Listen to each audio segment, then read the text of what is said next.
Our pal Brian Shea is here. Brian from Game Informer. Brian, how are you, my friend? Well, hello there. I am doing great. How are you? It's been a while since you've been on the show, my friend. You were not supposed to, but we usually have Brian in around the holiday time, somewhere between Thanksgiving and Christmas, to do kind of a update of what's going on in the video game world, kind of giving you a gift guide, if you will, of things to be aware of, be it for console, be it for PC, Steam events, things like that. So let's talk about you and why you're here and all this stuff. Game Informer is bigger and better than ever. I don't know if we talked. Yeah, I think we talked to you the last time when Game Informer came back. Yeah, I think so. I think it was right before they were going to go and do the physical copies. Well, it was all online at the time. I ran into a physical copy at Barnes and Noble. I was in the store and I went over by the magazine section, and I was just looking around and go, wow, they don't have any kind of video game stuff. Those gamer magazines, or even the wrestling magazines, aren't there anymore. And those used to be another thing that would clog up end caps of the newsstands. And there it was. There was Game Informer, and I took a photo. I said, hey, it's actually in the store. Good job. You guys said you were going to do this, and you did it. Yeah, it was a long time coming. You know, this is the first time that since I've joined, I've been a Game Informer over 11 years now, and it has been like just a wish list item for so long to get us in a lot of stores. And before, it was like we were owned by our previous parent company, so we were only in their stores. And now now that we're owned by a separate parent company, we are not only in Barnes and Noble, but we're also in I think Books A Million, and we are in fact in GameStops again, which is a very interesting twist there. But now we're also abroad as well. Like as of like the start of this year, I think it's something like 20 something countries have us in their newsstands. I don't know what stores they are, but like, yeah, they're in like Canada and the UK and Japan and like all kinds of places. So you can actually find Game Informer magazines all across the world. That's talk about a success story where businesses don't usually come back to this scale ever. Like when they get shut down, it's because of mismanagement, it's because of embezzlement, it's because of economic hardships, it's whatever it is, you know. And then to find that the company was sold to another company, and it's almost like remember when Hostess shut down and everybody freaked out, and then that other company, I think it was called Bimbo, came in and bought Hostess, and then said, no, we're going to do all this stuff, we're going to make everything, we're just going to use your name. It's like Callahan Motors from Tommy Boy. We're going to take your parts, but slap our name on it and put it out everywhere. At least it came back, you know. Yeah, and that's kind of like the dueling miracles right there, right? Where it's like not only did they get the magazine and they like acquired the rights to that, but they were able to hire back 100% of the staff, like literally everybody. Amazing. Editorial, marketing, just kind of like office logistics, design. Every single person that was employed by Game Informer prior to our shutdown in August 2024 was brought back when we started again in February 2025. Chris in the chat says that Eric's 100% right. No publications ever come back. No, because if they discontinue it, it's either they go out of business or they went all digital, and they found no value in actually having a physical, tangible copy to do that. And one of the great things with Game Informer, and then we'll talk games and everything else, is that the cover art, it's not just like some kind of clip art thing or now AI stuff, but you had artists, serious artists, who would painstakingly take the time to make an interpretation of whatever the property you were featuring that week. And then sometimes even inside the center story, like you'd open up the center of the magazine, had artwork that was just as fantastic as what was on the cover for the cover story. That's what gave it that edge, I think, then from other things like Gamer Pro, and I don't think Nintendo Power's been a thing forever, but you know what I'm talking about, those kind of magazines.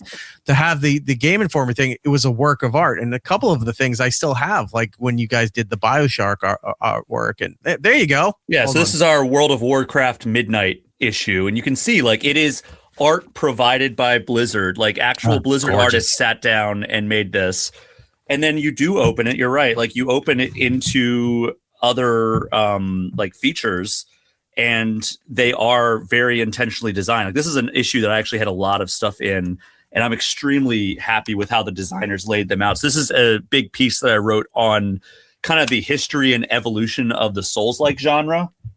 And, talking to all the people involved, including Hidetaka Miyazaki, who's the mastermind behind Soulsborne or Dark Souls, Bloodborne, Elden Ring, all those games. And then all the developers that influenced. So we really do take like a really, like, I guess, hand crafted approach to all of our big features, whether that's our cover stories or big features. You will see tomorrow, I am publishing what is likely to be the longest article in Game Informer history. It is. Did you fall asleep on the keyboard and just handed in for your deadline? It's something I've been working on since September. Ooh. Okay. I can just say what it is, I guess. No one's listening. It's I'm doing an oral history of Fallout, the entire Fallout franchise. Oh, wow. To the creators, talking to the team at Bethesda, so like Todd Howard and all of his people, talking to the people who worked on Fallout New Vegas, so like Josh Sawyer and John Gonzalez from Obsidian, and all the way up to talking to those who were involved with the show. So I have, quotes from Ella Purnell, Jonathan Nolan, Walton Goggins, all of them were involved with this. So it is. I saw you hanging out with them when they were doing the premiere before the second season dropped. Yeah, so it is one of the most, it's probably the most exhaustive piece that Game Informer's ever done. I ran the numbers. In Microsoft Word, it was something like 86 pages in Microsoft Word. And then based on like our cover story, like character counts that we do, it's, I think, quadruple the length of what a typical Game Informer cover story is, which is most of the time our longest piece of content. So it is actually split into 3 parts. That's how long it is, because I wanted it to not just look like a wall of text, and I wanted it to be kind of navigable. But we're bringing it back to what you were talking about. We're taking a very handcrafted approach with that, even though the story itself only lives online, because we want it to be kind of like this special story. It's going to look different from everything else. It's going to have a custom background, a custom header image. It's going to have all kinds of different like navigation tools to make it so it's not so daunting to get in there. It's going to have special formatting, all that stuff, just to kind of like celebrate that this is like a tentpole piece. And we do that online, and we do that in like the print magazine.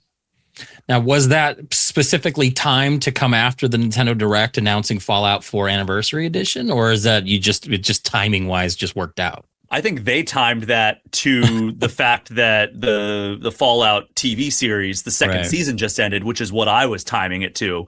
It was tens of hours of transcription. So I have been sitting down, listening to all these interviews, quote by quote, deciding if it fits anywhere in there, if it where it fits, because I'm going chronological on like telling this story all the way from back when Tim Kaine had a pizza party in Interplay to show off this secret side project he was working on called Fallout, and all the way up to, the second How'd that season work out for out. him, by the way? Yeah.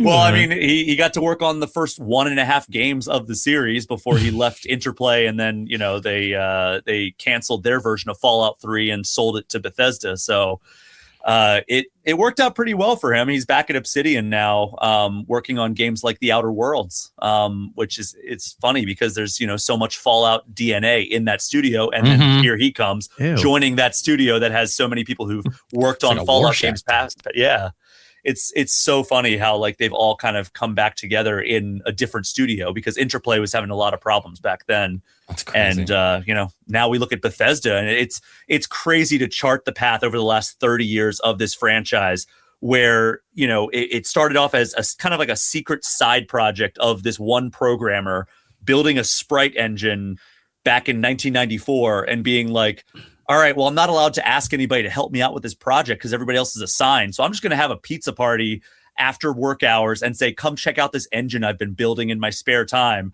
And then when like 8 people showed up, he expected like 30 people to show up, and 8 people showed up after hours. It was really just a big car engine. Like, this was not what people were expecting from the description. Yeah.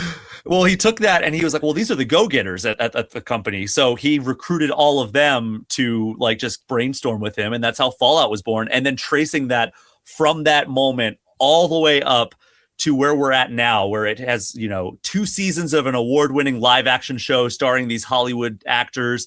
Fallout 3, 4, New Vegas, all massive hits. Fallout 76 is it's kind of a good redemption story. Starting off being like this game that like it really was like, who wants this? And now there's actually a pretty dedicated community surrounding it. That's where it's so many interesting stories came out of those conversations. And again, it's everyone from Todd Howard and Tim Kaine all the way up to Walton Goggins and Jonathan Nolan talking about this franchise. And that's this month's episode. This month's issue. That is going to be going live tomorrow morning on GameInformer.com. He had to cut out a lot of audio of Todd Howard talking about another Skyrim that you can put on your Apple Watch or something. I did get the first official comment on the Elder Scrolls 6 from three Bethesda higher ups, including Todd. You can read that on GameInformer.com now as well. That was the first time that they were basically just talking, like, it's very vague terms and everything because they're not going to spill too much when it's not like a predetermined marketing beat. But we did get the first comment in I think 3 years about. I was going to say they announced it 3 years ago, and then it's been. Oh, they announced it 8 since. years ago, 8 years ago. 2018 E3 was when they announced Elder Scrolls 6. I hope the comment was you're getting Elder Scrolls 6 before GTA 6, because then I'm just going to cancel my subscription and never play any of these games ever again. I'm tired of people saying that. It is funny that they, one of the guys, Emil Pagliarulo, who's he's kind of handled most of the writing in the Fallout franchise since Bethesda took it over. I asked him hey, do you have how's development going on Elder Scrolls 6? And he's like, I get it. Everybody is super excited and impatient for this game. We announced it a long time ago. We haven't given really any good updates since. But look at Grand Theft Auto 6. The guys at Rockstar know what they're doing. They know how to put out a great game. We would like to take that approach, and basically we want to give you I think the analogy he made, because I was talking to him in October, was the Thanksgiving turkey. You got to wait a long time for that thing to cook, and then when you take it out of the oven, if you cooked it just right, it's nice and juicy and plump. Right. If you take it out too early, it's no good. So you're gonna wait You're gonna wait almost 15 years before the next game comes out. That's really the example you want to follow. Well, I mean, you talk about games like Fallout 76, Cyberpunk. You got all these games that they put out there and they make these lofty claims and they fall flat. I mean, look at what's that game we like to play online with Rob? Spaceships. God, I can't think. No Man's Sky. No Man's Sky. These games have these big ideas. They put them out and they're not good. And it's because they had to rush them to market or whatever. And then over the years they fix it. I mean, I'd rather at this point not have to put in a game and download a 100 gigabyte patch because you couldn't do it all and what you needed to do. I don't need you guys to be like, no, these features will be later. We just had to get it out before Thanksgiving. Take your time. Do a good game. I mean, we learned about what's that new game from Levine? I mean, we learned about that years ago, and Judas, maybe coming out this year. I don't know. In this most recent, or I guess not the most recent issue, because the most recent issue is the James Bond issue that I wrote the cover story for. But in that issue that I showed you, the World of Warcraft Midnight, we actually got a quote from Ken Levine on Judas. So you can check that out. We're trying our best to get as much new information. Actually, no, that is in the James Bond issue, because the World of Warcraft issue was our end of year issue, looking back at all the great games that came out in 2025. Right. The James Bond issue, 007 First Light, that just hit digital and is starting to roll out to print subscribers now, is our most anticipated for 2026 issue. And that's where we got the quote for Judas. So we did get an update in this upcoming issue of about that game. I need some space BioShock. So let's get into, you're highlighting a lot of great stuff, but let's get into games that are either out or coming out that you're excited about, that you're recommending to everybody. Yeah, I something that I actually wrote over on GameInformer.com right before the holidays was I was kind of looking at the 2026 release calendar, both TV, or I guess including TV, movies, and video games. And I was like, man, this is a really good year for nerdy fandom. If you love just like nerdy properties, like there is a ton coming out this year because like, looking at the movies, you have stuff like Spider-Man Brand New Day and Daredevil Born Again Season 2 and Avengers Doomsday and Dune Part 3 and all those nerdy things that Leonard all the Part people 6. like. What was that? The remake. It was a terrible Bill Cosby movie. Sorry, go ahead. So yeah, it was just like, wow, there's a lot of like stuff that is like geared towards people like us coming out this year. And not to mention things like Toy Story is getting a new movie. And, if you're a fan of like the Mario movies, like Mario Galaxy comes out in 2 months now. And, April 1st. Yeah. Yeah. And so like, there's so many things like that, plus TV shows and you have Mandalorian and Grogu coming to theaters. And next month. I know is that next month? I thought it was in the summer. I think it was March. Oh man. March or May. I don't know. It just seems like it's just coming up quick. But yeah, so and then I looked at like some of the games that are coming out. And it's like coming up in May. It's May 22nd. Is it May? Okay. Okay. Yeah, I was thinking March seemed a little bit too soon. We've seen nothing other than the one trailer. Yeah. So like the games coming out are also kind of following that suit, and like led, I think, by one of my most anticipated of this year, which is Wolverine from Insomniac Games, taking place presumably in the same universe as the Spider-Man games, which is super interesting to me. And we got that trailer I think 2 months ago now, and it looks insane. I just rewatched all the X-Men movies because I haven't watched them in a few years. Do that. Yeah, I was thinking about that a little bit after seeing the Doomsday stuff that came out a while back. I was sitting there, I was like, I think I want to go back, and I didn't take the X-Men movies. I don't even take the Marvel ones seriously now because they fell apart for a while. But, there was a time where the Marvel movies you were taking seriously because this had stuff for about the next one. What does it mean for this? Everything was interconnected. The X-Men movies was all you had during that time as far as Marvel goes. I mean, you had Blade, but that was few and far between. Spider-Man. You had Tobey Maguire Spider-Man. Well, in the 90s, you had X-Men before Spider-Man, the Tobey Maguire stuff came out. X-Men didn't even come out till 2000. Yeah, the first X-Men predated Spider-Man 1 by 2 years. Okay. So by the time X2 came out, we had Spider-Man 1. Anything turn of the century is blurring together at this point. Yeah, because I remember the promotions for Spider-Man. Originally, there was a trailer where there was a guy, bank robbers. And then eventually there was a helicopter stuck in a web. And as you panned out, it was the Twin Towers holding that web. And then 9/11 happened and they had to pull all that promotion. How'd that go? I never forget.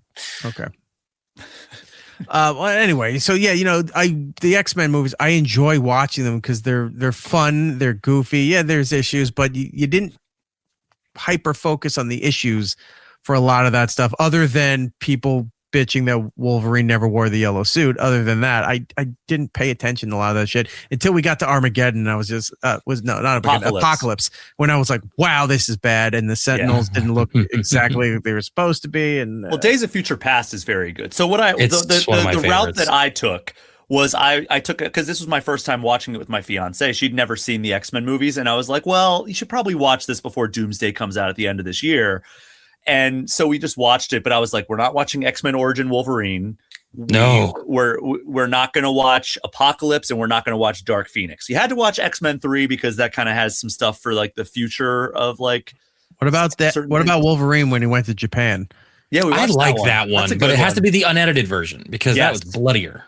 Yes, so that version, and the ending of that movie sucks, but every other thing about that is really fun. Like I actually really enjoy that movie. And then you got to watch the Rogue cut of Days of Future Past. Did you like the Rogue cut? Because I thought it was okay, but like I still feel like without it, it still was a solid movie. Oh yeah, it's still one of the better X-Men movies without it. I just like, the fact that like they never mention who was kind of set up to be the main character of the original trilogy of those X-Men movies, and it's like, oh no, it's all about Wolverine now because he became the main character after, the first two movies. And like Rogue was supposed to be a like kind of the main character there. And then they just slowly moved her to the background and moved Wolverine to the foreground. And then we get to Days of Future Past and we're like, all right, well, why is Rogue not anywhere here? They don't even really mention her.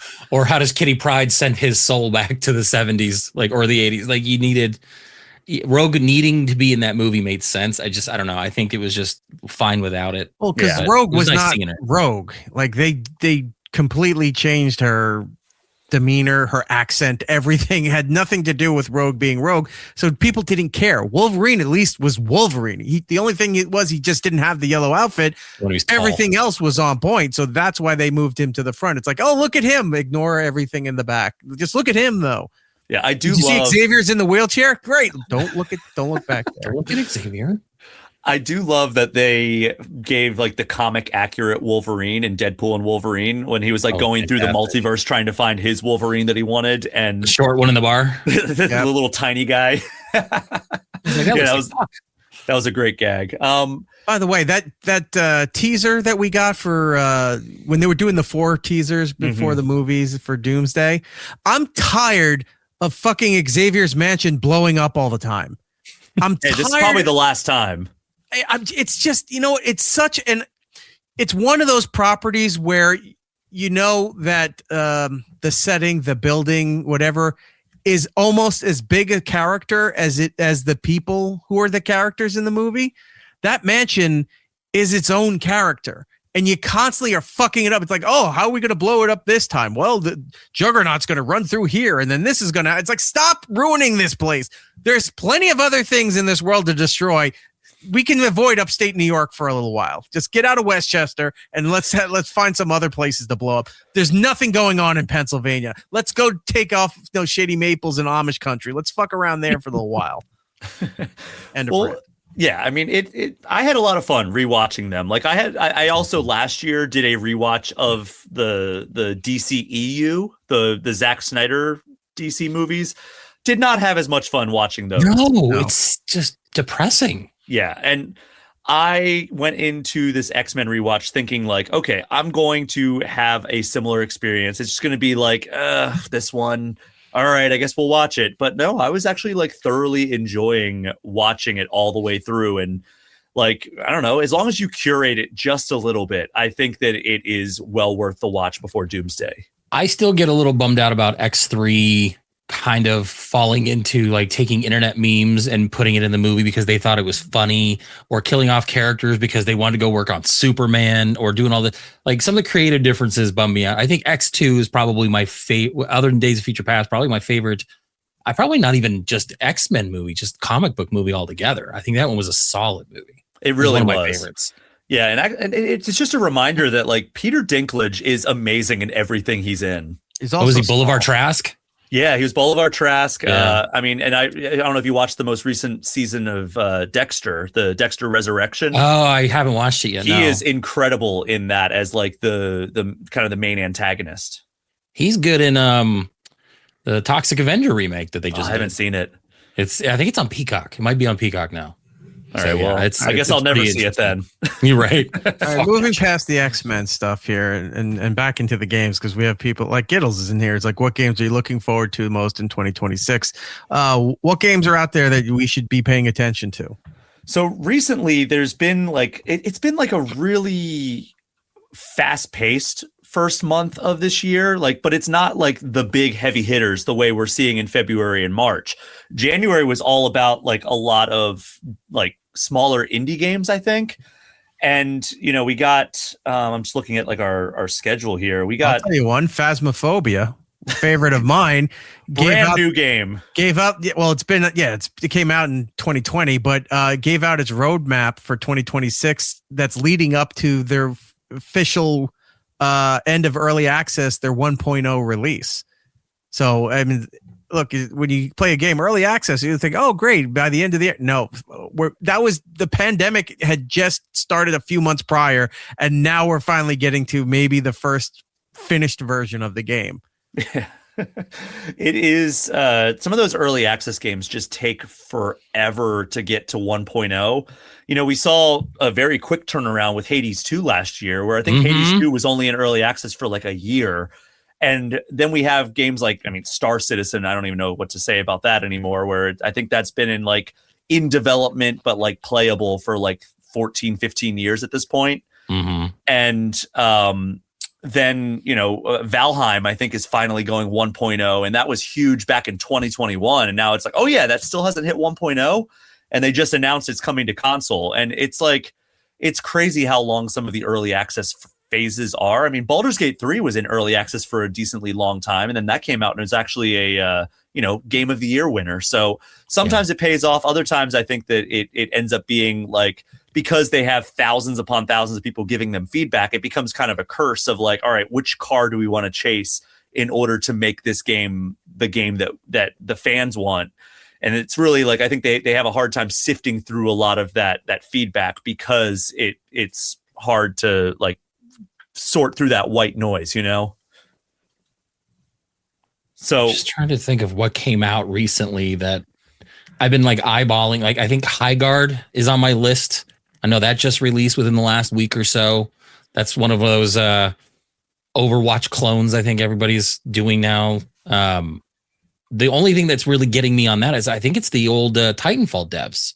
Yeah, that built that. A lot of them I are love old Titanfall. Have you had a chance to play that or know anything about it? That I haven't had a chance to check it out. I haven't had a chance to check it out myself, but I do know that they are actively like working with the fan base, because they put out a 3v3 mode. That was like their only mode. And everybody was like, this feels empty. These maps don't feel like there's enough players in here. So they just upped the player count to 5v5. And it seems like people are much higher on that. It does seem like there's like still a lot of features that they need to implement, but it's, right.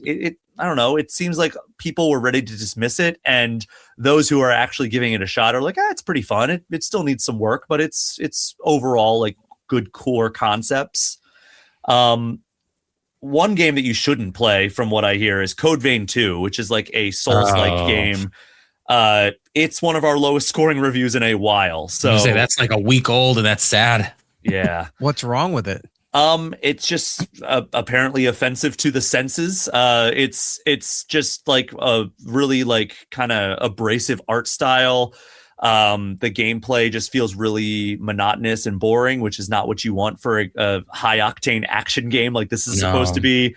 The story apparently has like a cool premise where like you're going back in time to change the future, but like it just doesn't do anything interesting with it. And it just sounds like the boss battles are designed to either be extremely monotonous or extremely frustrating, but no in between. Well, that's sad. I know the last time you were on, I remember now, it was right before Switch 2 came out. And we'd all talked about Switch 2, what you thought about it. I know you got the early access and early previews and you were playing it. I was a sucker and said, yep, I'm going to do it too. I ended up buying me one. And then I, in a weird pre-order snafu, got a second one. So I gave it to my daughter.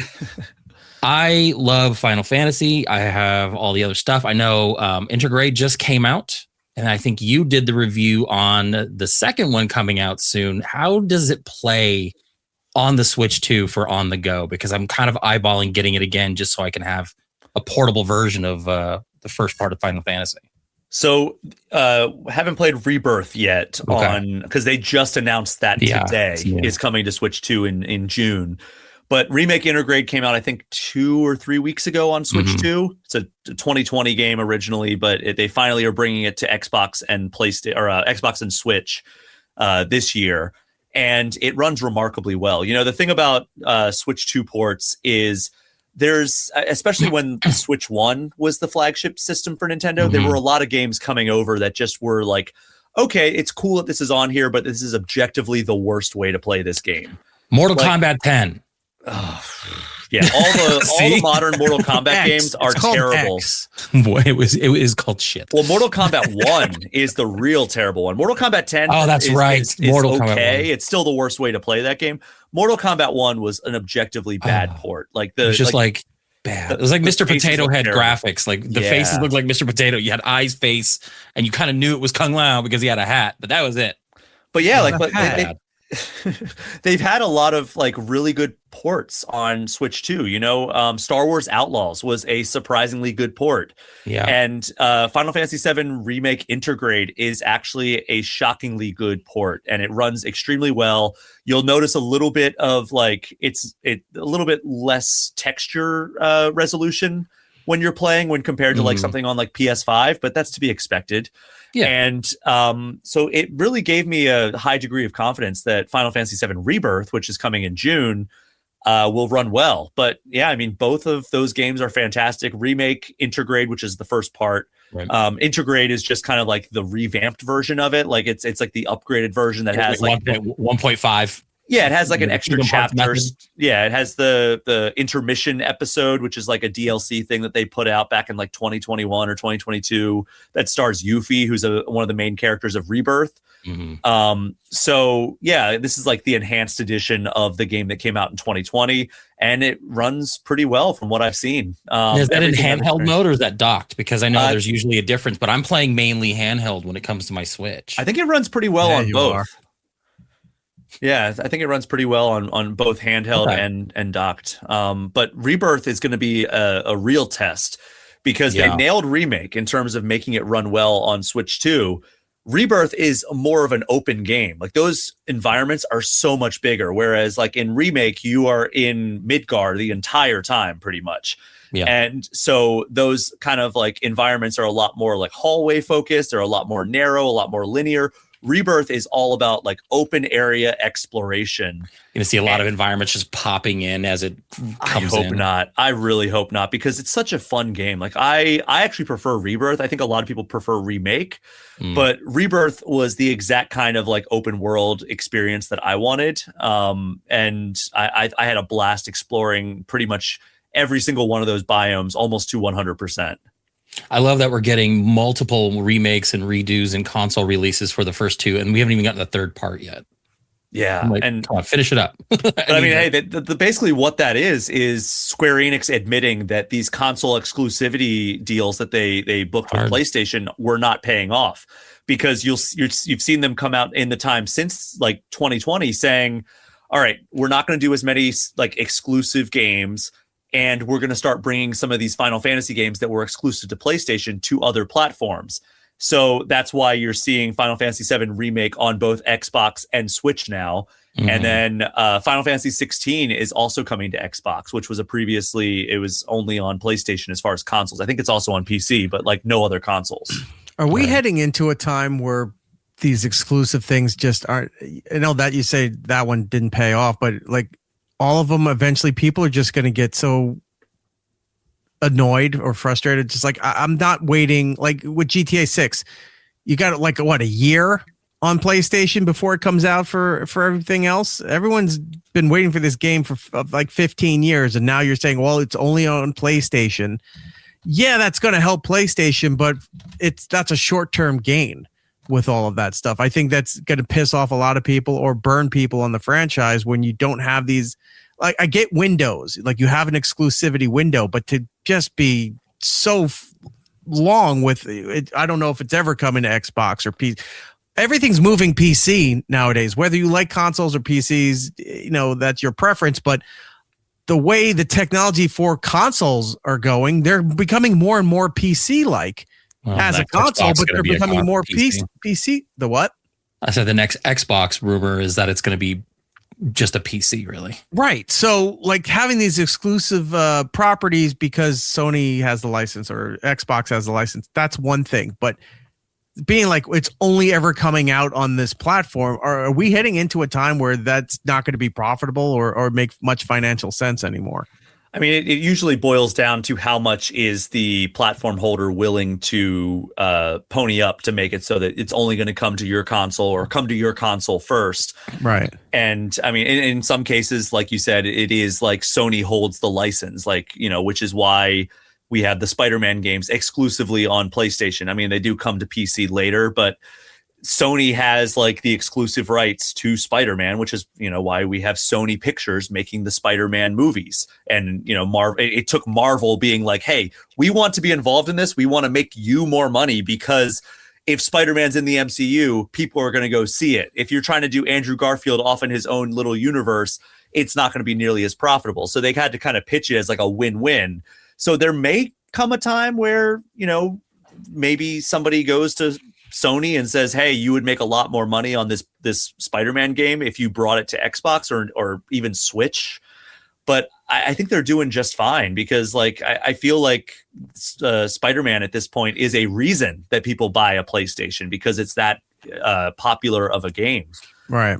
I think Microsoft is going that route though, where they're saying, okay, look, we realize we can't sustain putting these big tentpole games on just our system or even just PC. So now you've got,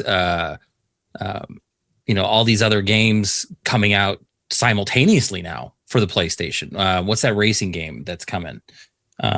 Forza Horizon 6. Horizon 6 is PlayStation, PC, Xbox. It's not exclusive anymore. So I think they're kind of realizing that. I just don't think Sony's ready to give up some of their exclusivity yet. I mean, we have Halo coming to PlayStation later this year. That's blasphemy, but I'm excited to have a new Halo. I'm excited to have more Halo. What do you expect? They ruined the television show, so they're going to have to just recoup wherever they can.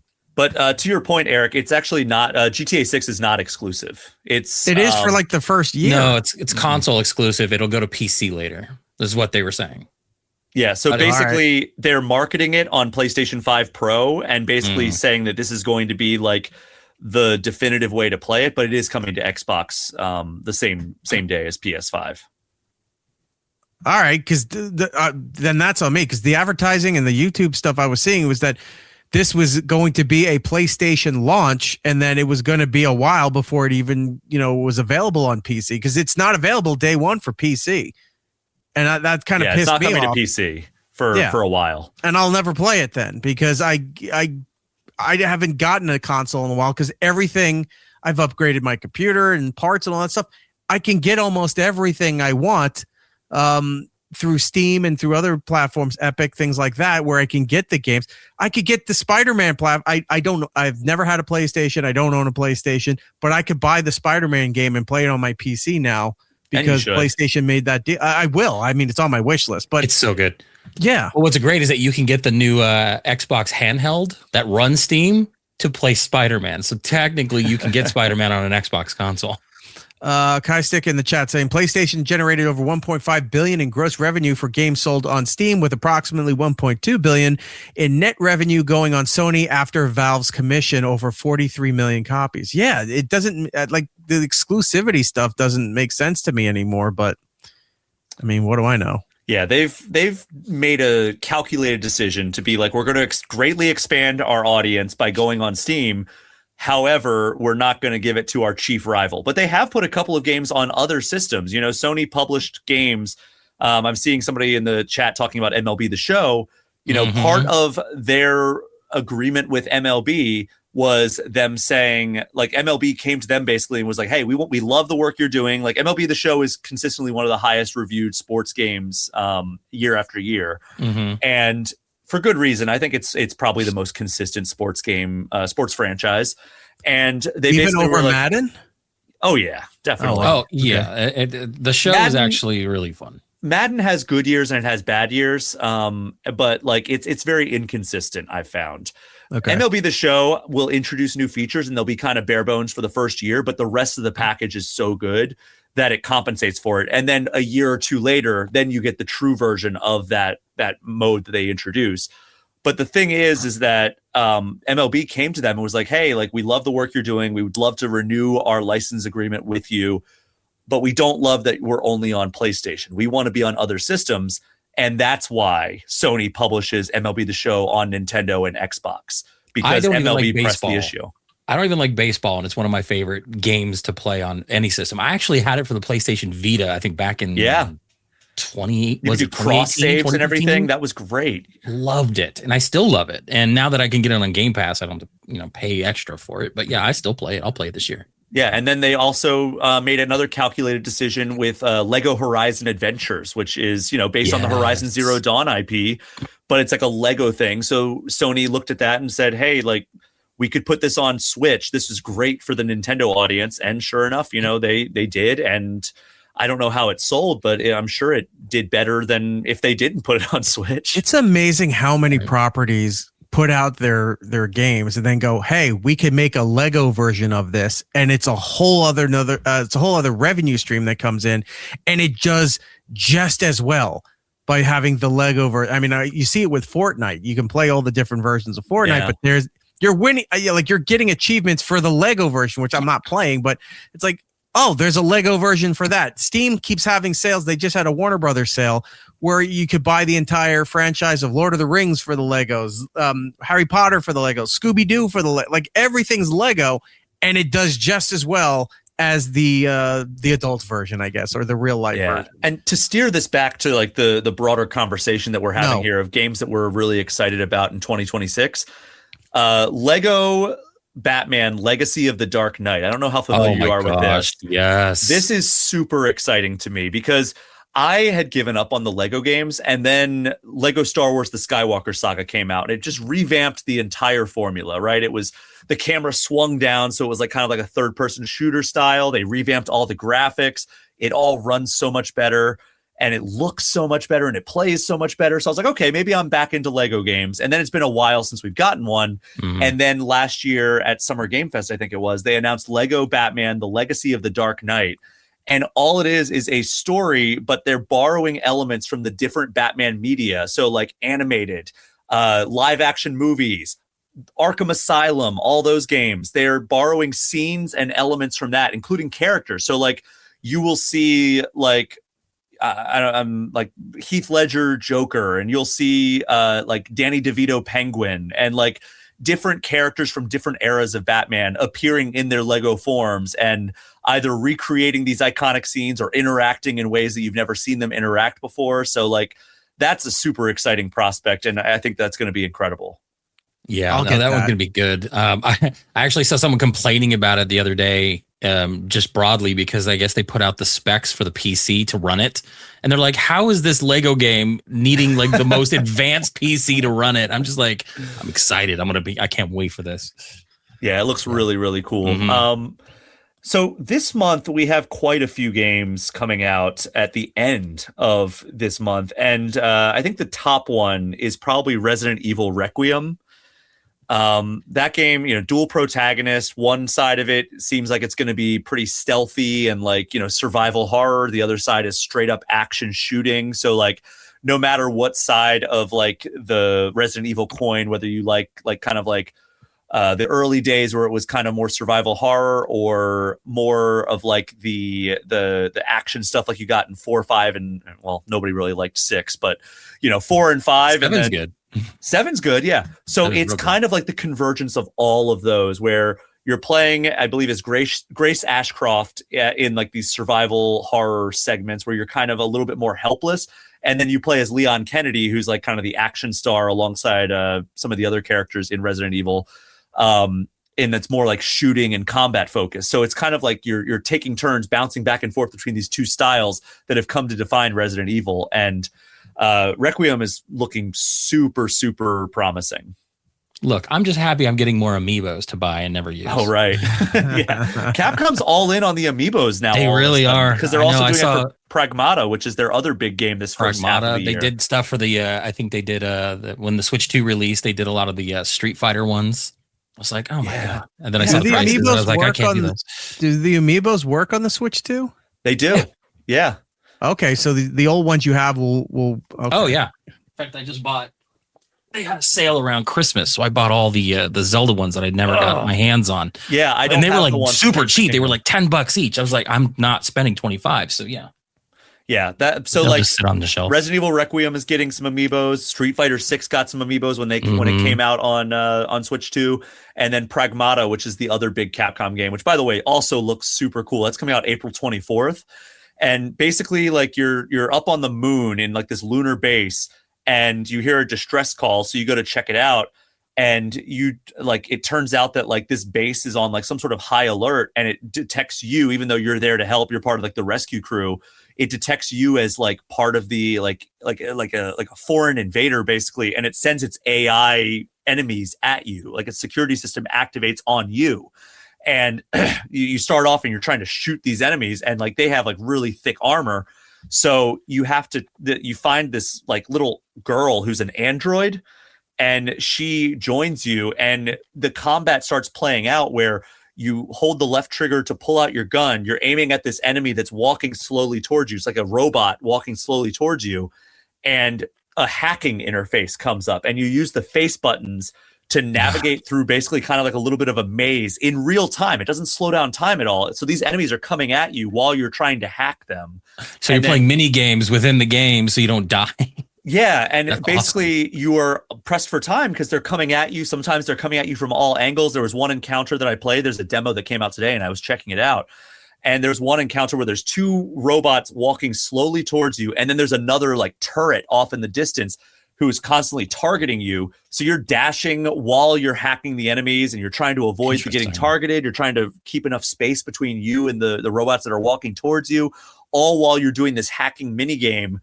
And once you complete the hacking minigame, depending on which nodes you go through, it's basically a grid, and you have to navigate to the point where it like lowers their defenses, but you can pick up other bonuses along the way. Like there's one that like further lowers their defenses, and then or ones that give you experience points or extra loot or stuff like that while you're hacking them. And then after you complete the hacking minigame, like all of their panels open up, and then you can just target their weak points.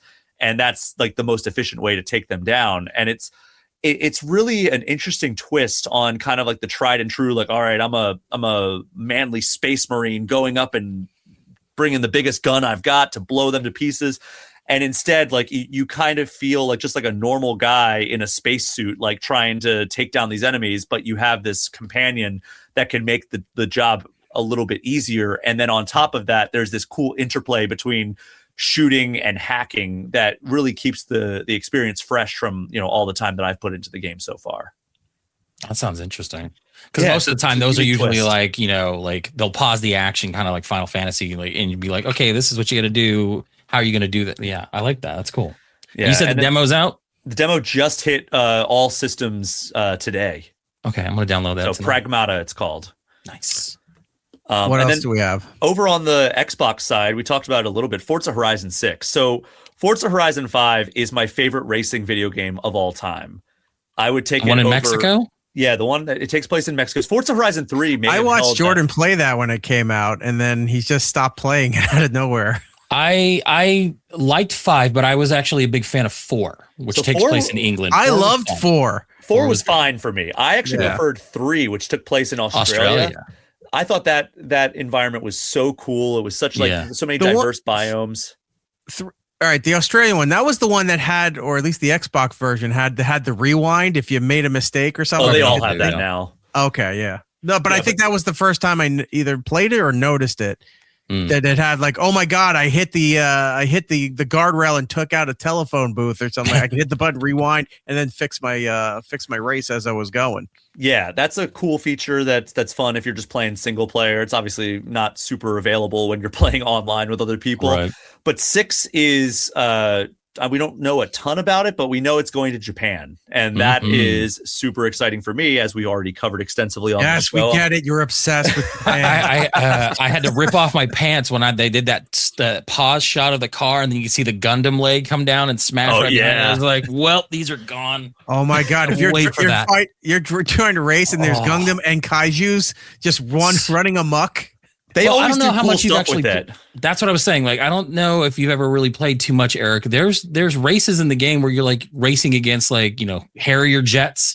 I'm just like, you have to race this plane. I'm like, how am I supposed to race a plane? Yeah, there's that F1 in Vegas. And then there's they always do cool expansions that are like completely off the wall. Like there's always like the Lego expansion. I like the Hot Wheels one. Hot Wheels, that's another big one that they've done. The Hot Wheels one is funny because you just see this giant orange loop-de-loop track in the middle of nowhere. It's like, how does nobody see this from a distance, that people are just racing cars very dangerously, by the way, in the middle of nowhere? Who allowed this? How is this thing built? But yeah, it's so much fun because they sometimes too, they also have the thing where you lock your car in and it shoots you out. It's very nostalgic. It's a lot of fun. Yeah, so I'm super stoked for Forza Horizon 6. I mean, that's coming in May. And I've already pre-downloaded it on my Xbox. Really? Wow. Yeah, that's dedication right there. I'm excited for that one. I'm hoping that it lives up to how much I loved Forza Horizon 5. Mm-hmm. One that I think that maybe like a little bit of an off the wall recommendation here is coming out March 5th. It is Pokemon Pokopia. Oh, I'm looking forward to that one. Yeah, I don't know how much you know about this, Eric, but it's kind of like I'm still playing Pokemon Pokécabana, so I'm not even up to that yet. You don't need to play that in order to enjoy this one. Okay. So Pokemon Pokopia is almost like a cross between Minecraft and Animal Crossing, and if you ever played Dragon Quest Builders, where you're basically going around and like building like a town out of like stuff that you harvest from the world. Only they inject Pokemon into it. So like if you need like you find yourself on a like basically the story is you're a Ditto, which is the character that can transform into any other Pokemon, and it loses its trainer on this deserted island, and it transforms into like a crappy version of its trainer. And dead eyes and everything, just staring off in the distance. Or I don't know if it's trainer or somebody, but it goes around and it can copy different abilities from Pokemon that they find on this island. And it goes around and like, so if you need to water grass, you find a Squirtle and you can copy its ability to spray water. If you need to punch through a piece of rock, you find a Hitmonchan who can punch really hard, and you do that and you can punch through that. Or if you need to fly somewhere, I don't know, you find a flying Pokemon and you can fly around that way. So like you accumulate all these abilities as you meet these different Pokemon that are roaming around this island, and it looks super cool. I think we're due for another update on that pretty soon here because it comes out in a month. Right. And I feel like there's still so much we don't know about it, but it does look incredibly cool. And looks like it's going to scratch that itch for like, all right, we haven't had like a real new Animal Crossing game since 2020. Dragon Quest Builders, I think the last Dragon Quest Builders game was like 2019, 2020. And Minecraft is still doing its thing. But like if you're looking for something fresh and has the Pokemon license, that seems like it's going to be right up your alley. I was actually thinking about that because I downloaded the update for Animal Crossing for the Switch 2. And I'm actually like loving that kind of stuff. So yeah, I have the Pokemon, ZA. Yeah. That one's fun. It's one of those ones that I was playing and then I just kind of put down for a little bit. Like I don't feel the drive to finish it, but like I like building games. I like survival games, things like that. So that seems like it would be a fun mix that I could like hang out and play with the kids while doing that stuff. So that, yeah, I can't believe that's next month. Jesus. Oh man. And one of your commenters is pointing out that Dragon Quest Builders 2 was 2018, which feels like a lifetime bajillion years ago. Also, I saw today is 1,000 days since Tears of the Kingdom came out, which if you need to feel old, really? There's a factoid for you. I just got I pre-ordered the Lego set for the Legend of Zelda, the end battle.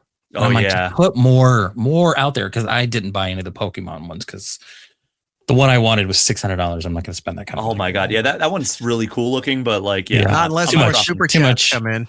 Yeah. So subscribing everybody. But yeah, no, that one I couldn't bring myself to buy, even though it was like the 3 starters. It looked really cool, but I can afford $120 for a Zelda set.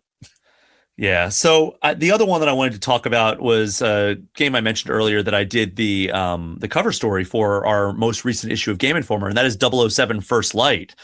And this is it's the Lenny Kravitz game. It is the Lenny Kravitz game. This is the first James Bond game since 2012. I can't believe that. That is insane.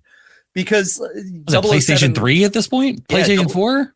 007 Legends came out in 2012, and it was such a flop and such a disappointment to Eon and MGM that they just said, no, we're pulling back the 007 license. We're taking it away from Activision, and we're not giving it to anybody else. Wow. And basically, IO Interactive, which is this studio that does all the Hitman games. I was going to say, I like IO, yeah. Yeah, so they got approached by a business partner that they had called, I think, Delphi Interactive, which is another development studio. And they're like, hey, we think we could get the James Bond license. You guys are like tailor-made for this game. And do you think you'd want to take this on? And they're like, well, we've never done like another IP before. It's always been our own brands like Hitman and Kane and Lynch and Freedom Fighters. And there's a game called Mini Ninjas that they did a while ago, but they've never really worked on a licensed property. So they were kind of apprehensive, but then when they thought about it, they were like, we've kind of been like training for this unknowingly with the Hitman franchise for 25 years. So, globe-trotting agent adventure where you're tracking down targets, trying not to get noticed in a lot of cases. They're like, yeah, we've been making those since 2000, we could probably do something with this James Bond license. And that was the start of 007 Legends. And that was 6.5 years ago that they kind of they signed on to do that. And, they brought their pitch to Amazon and MGM, or it wasn't Amazon at the time, it was MGM and Eon. And they agreed to it. They liked it. And they started doing that. And, I got a chance. I went out to Copenhagen right before I went to Japan and got to visit the studio, and they're doing some really cool stuff with this game. I got to see like pretty much all phases of this game. So it starts off where you're trying to infiltrate this hotel where like this chess championship is happening, but like your target is in there. So you're tracking this guy and you got to find a way in. So you can either like sneak in by like grabbing a lighter there's a guard that has a lighter, so you have to like use your phone gadget to shoot a dart that makes him nauseous, so he goes off in the corner and starts puking his guts out. While he's doing that, you can grab his lighter, walk over, catch a wheelbarrow full of hay on fire that draws attention from other people trying to put it out. You jump around, you climb on a ledge, and you climb into a window, and you're like, all right, I'm in. So you can do that. Or in the extra extended demo that I saw at the studio, they went over and they eavesdropped on a journalist who was waiting to go into the media check-in. And she's like, oh yeah, there's a whistleblower coming to the tournament tonight. I left him an extra press pass in the flower pot. So let him know to look there. So you eavesdrop on that. And then you go over and like it highlights all the flower pots. So like you have the intel that Bond has right at the tip of your right at the tip of your fingers. So that way you don't have to go through menus and look at your journal, be like, oh yeah, there's a thing in the flower pot. It just automatically highlights that, and you walk over, get it, and you can flash the badge and walk right in. So there's all these different ways that you can approach the objective. And then like, if you need to know where a guy is, the person you go and talk to is the bartender at this event, because he hears everything. He talks to everybody. So you go up and talk to him. Hey, there's this guy that I was looking for. Have you seen him? And he's like, yeah, he went backstage. So you just have to go back that way. He's like, all right, cool. And then the demo kind of jumps ahead, and suddenly it's a car chase. So you got to drive around and chase this car, and there's dialogue being thrown back and forth. You're having to, find shortcuts, like jump off of a ledge and jumping off of cliffs and like finding different ways. And then it culminates in a gunfight in an airstrip, and the environment's super destructible. You're grabbing guns off of enemies. You're disarming people. You can do melee. You can blow up, explosive gas tanks. And basically the story, because it's an origin story of James Bond, it's him joining MI6 and getting his license to kill. So he joins and he has to prove himself. So you don't have the ability to shoot whoever you want. So instead, as soon as somebody draws their gun on you, since you're a trainee of the 00 program, you get a temporary license to kill right then and there. So as soon as somebody detects you and draws their gun, you get like a thing on the top that just says license to kill. And you, in that time, in that sequence, you're able to take enemies out. So, you can go around and, just blow them away. But then you can also like do stuff like you think on your feet and improvise. So like, there was a guy that was like standing at the top of a catwalk on like an airport, and you get a running start and just basically tackle him and then use his body as a cushion as you drop down to the ground level. And then you can pick up his shotgun that he had and then keep going. So like a lot of improvisational stuff. And then it ends with a chase of this plane that's trying to take off of the airstrip, and your target's in that plane. So Bond has to like grab that, like the ladder truck that airports have and chase it, and like dodging all the debris that's flying at you because like the jet engines are going. And then, board the plane and cause as much turbulence as possible by hacking the control mechanism. And then the plane starts going down and everybody abandons ship. So he has to jump out of the plane and catch somebody with a parachute before he hits the ground and then follow his target there. So don't give away the entire game. I was going to say, all I'm thinking about is I'm thinking about the scene in Liar Liar at the end where he's on the ladder thing and he's up near the window. And like, oh no, they made a James Bond Liar Liar crossover. That sounds actually really fun. Especially since it's going to force you to not just run and gun. Yeah, which, it can be fun. Basically what they said is like every other James Bond game, is really good at certain games that have, or certain elements of Bond. Like whether it's like, all right, in this game, he's really charming, but like the action kind of sucks. In this one, like, oh, you're driving. Like there was a 007 racing game back on like PS2, I think. And so there's one that, and then like GoldenEye, like, yeah, there's the side objectives of like, don't kill any civilians, but like you could just run and gun through that game. As much as I love GoldenEye, like it wasn't like a true James Bond experience. With this, they're trying to capture every element of it. And the challenge that they focused on was having to go back and like they were digging into like, all right, well, we're going to create an all new version of James Bond. You know, there's no actors that are really tied to Bond right now. So they were in this gap area where they were like, all right, well, we're going to do our own version of James Bond. That's why they did a reboot essentially of having this younger version. But then they had to be like, all right, well, the way that they researched the character of James Bond is they bought all the books.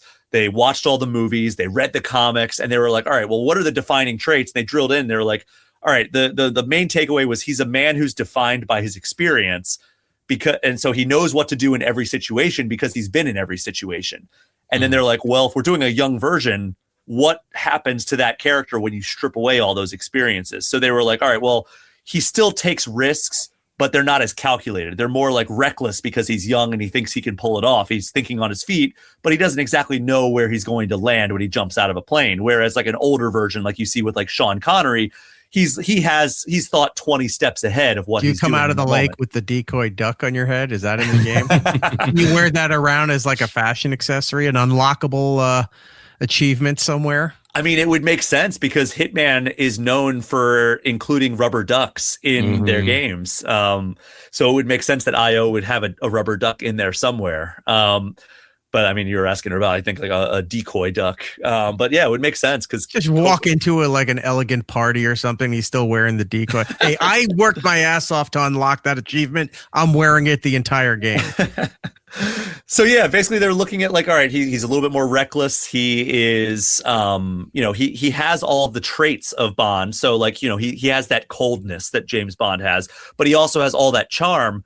But the difference with this version is it's not weaponized the way that like an older Bond has, where he's projecting all this charm. He is being cold in the moment and like, keeping cool under pressure.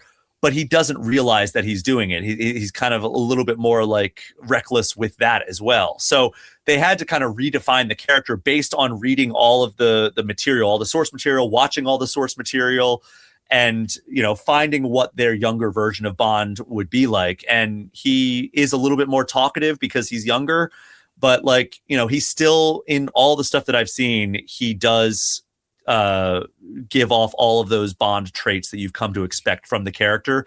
And he's portrayed by Patrick Gibson, who most recently portrayed a young version of Dexter in Dexter Original Sin.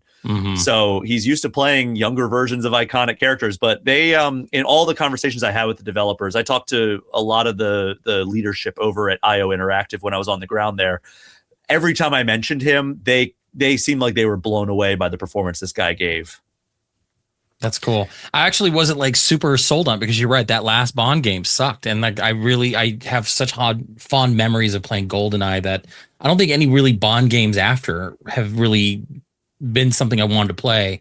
Hearing you talk about it actually makes me want to play this game, because the big story that came out, like, what was it, like a month or two ago when they were hyping this up again, was, oh, Lenny Kravitz is going to be in there. Lenny Kravitz is going to be in there. I was like, if you're talking about a side character with Lenny Kravitz so much, and that's the headline, something's wrong with this game. Like, something's gonna be bad about this. It seemed like, in talking to them, it is just like an antagonist for one of the areas. Yeah, and so that's what I'm saying. Like, they hyped it up too much. Was it feeling like Keanu in Cyberpunk? Well, Keanu's much more impactful. Awesome. Yeah. Yeah, Keanu seems like he's much more like omnipresent in Cyberpunk than Lenny Kravitz's character Balma is going to be in. He's also a better guitarist. Yeah, I said it. No, I'm kidding. Yeah, but I mean, one of your commenters pointing out some of the good Bond games. Yeah, Everything or Nothing was good. I enjoyed From Russia with Love for what it was, because that was Sean Connery reprising the role, which is a very weird thing. But Agent Under Fire, Nightfire were good. GoldenEye obviously was great. One last question with the James Bond thing. do they license the soundtrack music from the movies and stuff? Like, are you just hearing the Duran Duran one? Oh, damn it! I was getting to that, but yes, it was that, and then Paul McCartney's "Live and Let Die" and all that stuff in there. Do they have the music from the movies in the game too, or is it completely? It's going to be a completely different soundtrack, but there's rumors going around that they would not confirm this. I pressed as much as I could. They were like, "We'll have an announcement hopefully in the future," and but like this guy's just gonna go tell Eric. We can't tell him. The rumor is that they have Lana Del Rey. Which, I mean, Lana Del Rey, I think Lana Del Rey is fine, but I think that if she does end up being the vocalist behind the theme song that they do in this, I think that her voice is kind of tailor made for kind of like the more sultry like style of James Bond. Yeah. I think they'll kind of pay homage to like the older Bond themes. No, I need the Duran Duran versions of stuff because when I went and saw them last month, they actually played that song, and I'm just like, oh my god, they're bringing out the hits. Well, I saw Paul McCartney last year, and he played "Live and Let Die," and then the meme happened where the stage exploded. I know they did the little background with Bond coming up, and they're shooting him, and they start going. I'm like, oh my god, yours was the worst movie, but I'm glad you like the song. Are they going to give Lana some shit because she's appropriating British culture when usually all the main themes for James Bond were done by British artists? Well, I mean, hey, we got Jack White, Billie Eilish, and Alicia Keys. How about the Eilish did one, didn't she? Did she? Oh, I think Billie Eilish did one. During the recent Bond, like the last one, franchise. Yeah, they opened it up more. They've moved away from that. All right, what else do we have? Oh man, what else do we have? They just announced today a release date for this game. It's called The Adventures of Elliot: The Millennium Tales. They announced this last year. It's a Switch exclusive. I thought it was going to be Elliot from E.T. It's like you thought the first game was terrible. Wait for the second one. The second video game crash incoming. But yeah, this is like kind of like, so I don't know if you've seen like the HD 2D games that Square Enix has been putting out, like Octopath Traveler or I love Octopath Traveler. Live Alive, which is a remake of an old SNES game that never really came to the US. It's kind of like, pixel art, but like HD textures and like visuals and like kind of like parallax scrolling on a lot of things. So The Adventures of Elliot: The Millennium Tales is taking that HD 2D style and making basically Square Enix's version of a top-down Zelda game. And you get like, I think there's like 7 or 8 different weapons. There's a bunch of different spells that you can cast. And then, you have a fairy companion. So if you need more Zelda comparisons there. Hey, listen. But it's like a deep voice. It's like, oh, that's weird. But yeah, it looks super cool. There's a demo out on Switch right now. You can check it out if you want to. It's been out for, I think, a year at this point. So it's been around. I just saw this artwork. Look at this thing. Yeah, it's beautiful. That literally just looks like a Chrono Trigger kind of game, or like you said, Octopath.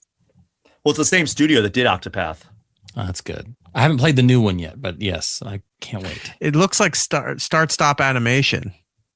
Like I don't know. It's that weird thing where it's like the camera can focus here, but also can focus the background too, where film can't do that. It's either up front or up back. Mm-hmm. Looks very cool. Well, they did that with that Zelda game where it's like, okay, we don't have the hardware to just do all the pixels and everything. So let's blur the outsides. So it gives you that depth of field with saving some of the graphic power that we need to actually make that front part look really good. I like Photoshop that. Really cool. I didn't even know that. Yes. Also, there's one game that I do want to shout out before I run out of recommendations here. It came out late last year. I don't know if you've checked this out, Eric, but is it called RV There Yet? Because I do play that game. It is not called RV There Yet. I have heard about that though, and it does look very fun. Yes. Dispatch. Have you heard about this one? Yes, yes. I have. I have not played it though.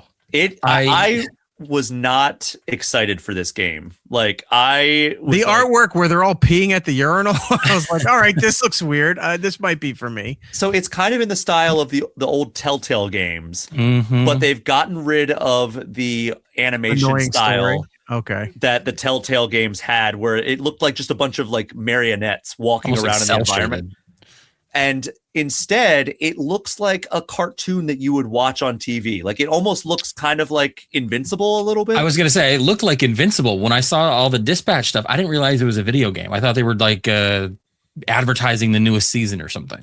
Yeah, so it's a superhero workplace comedy is the way that it's billed, and it has, you know, the same narrative choice elements that you would get in a Telltale game like The Walking Dead or Telltale Batman or any of those games. I love Wolf Among Us. Oh. Wolf Among Us, that's a good one too.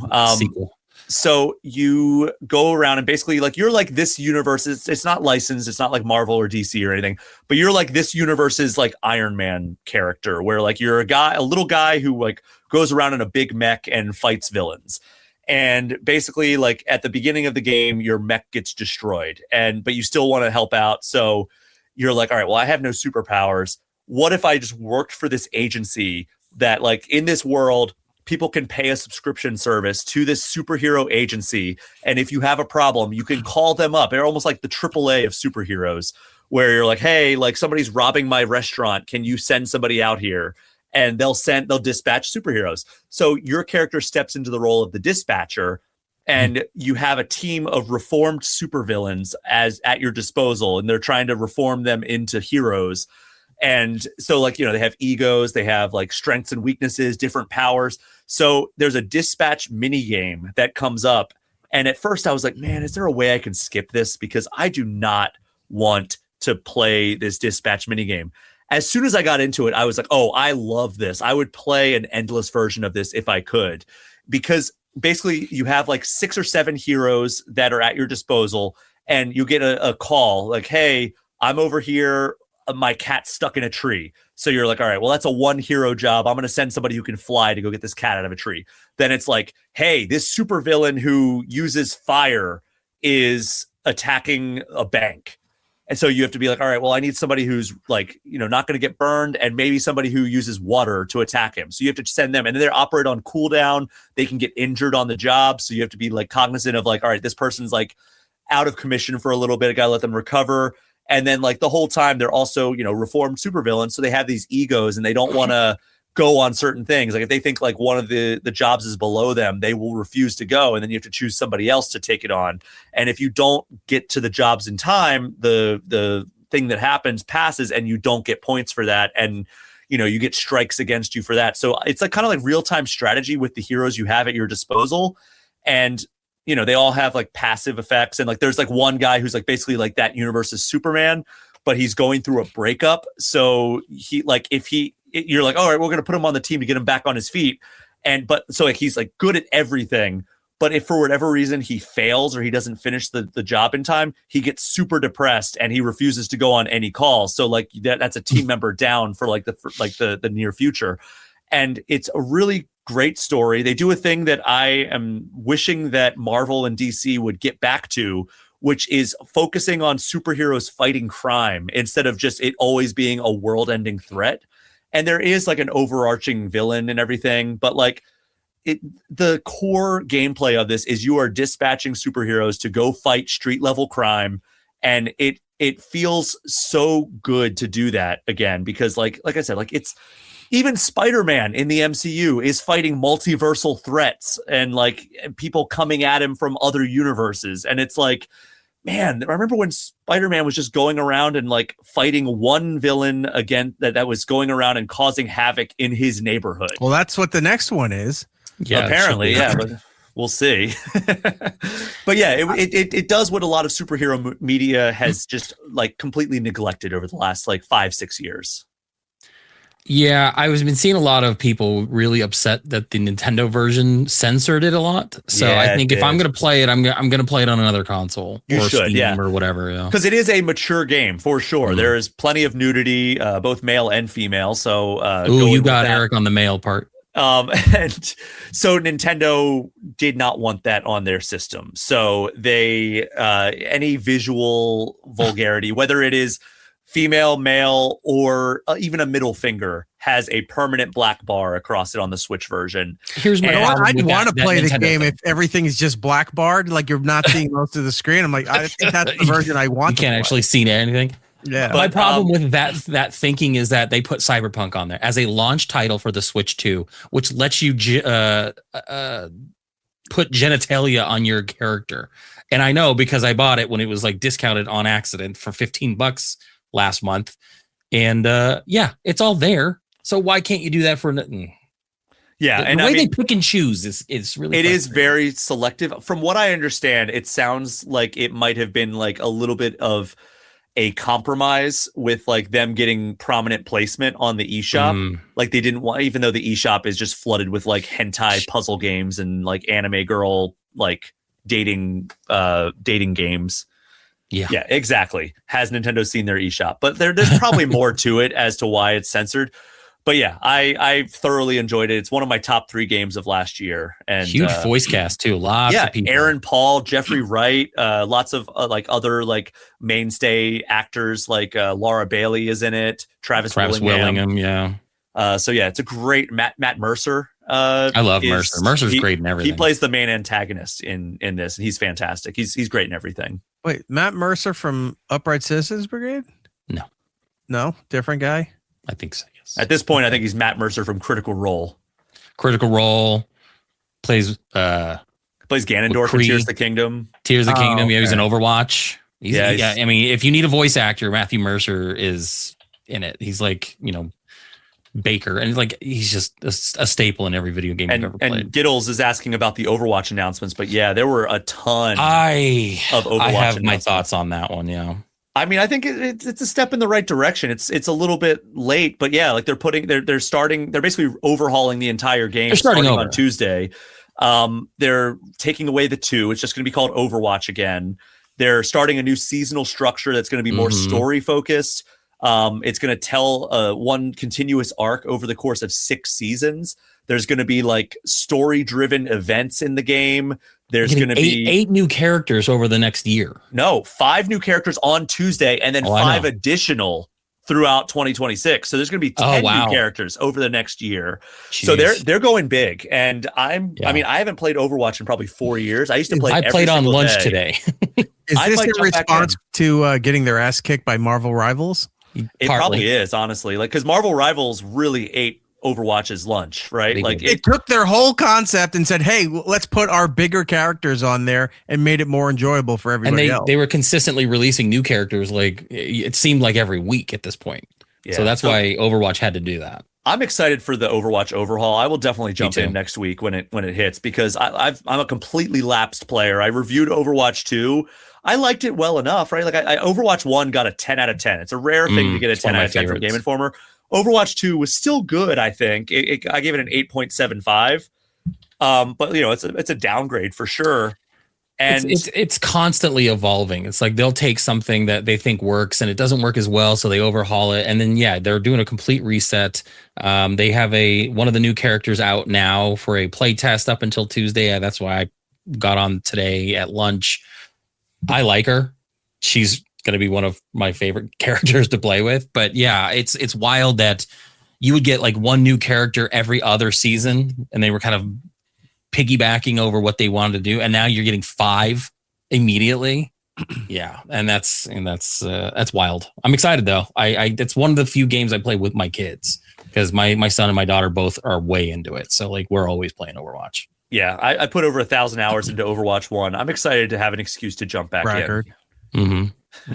What, braggart of how little life that I have? Because I'm way to be lame. We all don't do anything at this point of our lives. If we're not working because we have to, we're back here at night. This is our social life. This is what we're doing. I remember the first Overwatch was weird. Overwatch was weird because like I got into the beta and I didn't know anything about this game. I played the beta for the first one and I was like, this game's fantastic. And the second they released it, I was hooked. Like I play Overwatch since. I played the first one. I didn't really care for the second one, and I'd lost interest in all of that stuff. And I keep looking at Marvel Rivals. I know many people that play it. I look at it, I go, okay. I go, that seems like too much commitment for me. I'm not gonna. I have a hard time. I know a lot of games have this element, but I have a hard time with games that are their sole purpose is just to grind. And I know people love it. We got into Fortnite accidentally in the fall because of The Simpsons, and I still hung around and I'm still playing it. But yeah, it's the battle royale and then a grind to unlock things and doing the same thing over and over and over again. It's insanity is what it is. But I don't know. It looks good. It just seems like such an overhaul for me to get into that. So I just watch from afar. Same thing with like one of the new characters is the jetpack cat. You got to get into it again. Yeah, they've been teasing the jetpack cat for years. I know. Brian, thank you for sitting through that and being a part of that. And coming on back on the show, it's been a long time, and we're happy for your recent engagement. We're happy for the success that you guys are finding with Game Informer. Let's give out your information for people to check out all your work and everything that you're doing. Yeah, sure. So you can follow me on Instagram or Blue Sky at Brian P. Shea. You can also subscribe to Game Informer magazine, GameInformer.com/subscribe. That is in the continental US. You can get the physical magazine. You can get digital worldwide. And then you can also find Game Informer in newsstands across the world, but mostly in the US as well. And then my podcast, the All Things Nintendo podcast, hits every single Friday. It's also Patreon supported if you feel like supporting me in that venture. What do you get for the Patreon stuff? I didn't know that. I watch your stuff on YouTube and I see your shorts and stuff pop up, but I didn't know the Patreon. What do you get for that? The big thing is the access to the community Discord, which gives we're going to be doing a community night actually tomorrow night. We're going to be playing some Kirby Air Riders. But nice. Then that's the lowest tier. But then there's also early and ad-free episodes, one tier up, and then shout-outs at the end of every show at the top tier. I actually tried to remove the top tier because I was originally doing another podcast every single week. And then when Game Informer came back, I just didn't have the time. So I was like, I don't want to charge you guys $10 a month for just the shout-outs. And everybody was like, no, please keep that. We want to keep doing it. I'm like, all right, fine. We'll keep the $10 tier. And then it's 15 minutes to end the show with all the shout-outs that you have. The $5 like an tier, in memoriam. I think, is the sweet spot. It does feel like an in memoriam at times. But no, I'm very, very grateful for all the people that support me on Patreon, all the people that listen on Spotify, YouTube. There's video versions on Spotify and YouTube, audio versions everywhere else. Well, and I was glad you were able to keep it going too, especially when Game Informer did kind of fold that first time around. You kind of just didn't know what you were going to do with it and how you were really going to approach it. So it was nice that not only did Game Informer come back, but you were able to keep this going. And I do listen every week. I haven't listened to the newest episode yet. I know you're doing some Mario Brothers updates and 007. So it's on my list. I haven't had the time yet. But yeah, you'll hear some of the same stuff about 007 that you heard on this podcast. So I'll just fast forward. Fine.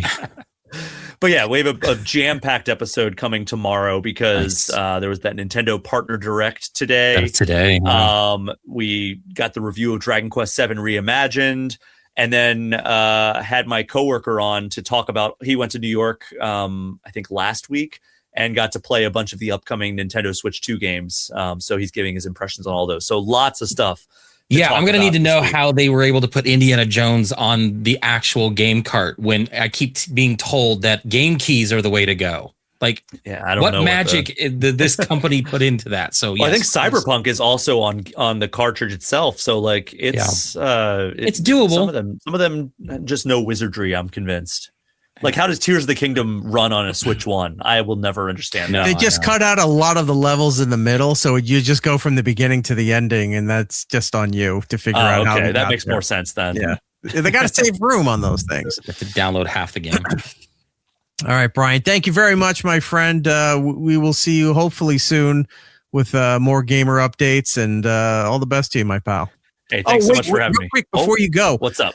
We've been putting the old archives up for the membership here on the YouTube channel. Oh, nice. And you've been doing this show for 14 years, and I'm sorry that you have been, but you've been on the show for 14 years, and I knew you a couple years before that. And your first appearance on the show, you're going through, and I'm waiting for the end, and then it caught me. You weren't at Game Informer at that point. No, I was the video game writers. Yeah, my old site that I ran from 2010 to 2014. Yeah, was what I was promoting. Then I think I was in New York for the Wii U launch when I came on the show for the first time back at the Sirius XM building. Yeah, and it was Big O and Dukes in there with me. So yeah, and then I think Dave might have crashed the show at the end, if I recall correctly. Oh, from Ron and Fez? Yeah, maybe. I don't know. A lot of those years are blurring together, like I said, at this point. So, but yeah, 14 years you've been doing this show, and we're very much appreciated that you still remain a friend, and that you're thriving in your industry, where a lot of us are still stammering around, just trying to figure out, like, well, what do we do next? But you're still around here, and we do appreciate that. So all the best to you, my friend. We'll talk. Yeah, thank you so much, and thanks so much for having me back. Like 14 years, I mean, there's no guest spot gig that is reliable like that. So really appreciate you having me on whenever you need somebody to talk video games. I'll talk video games every day. I know he just doesn't stop, and I'm like, never stop. Once in a while, whatever. All right, but take care, Brian. We'll talk to you later. All right, thanks so much, guys. It's Eric Nagel. Follow the show on all social medias at It's Eric Nagel for ways to watch or listen to the show, both live and on demand. Go to itsericnagel.com.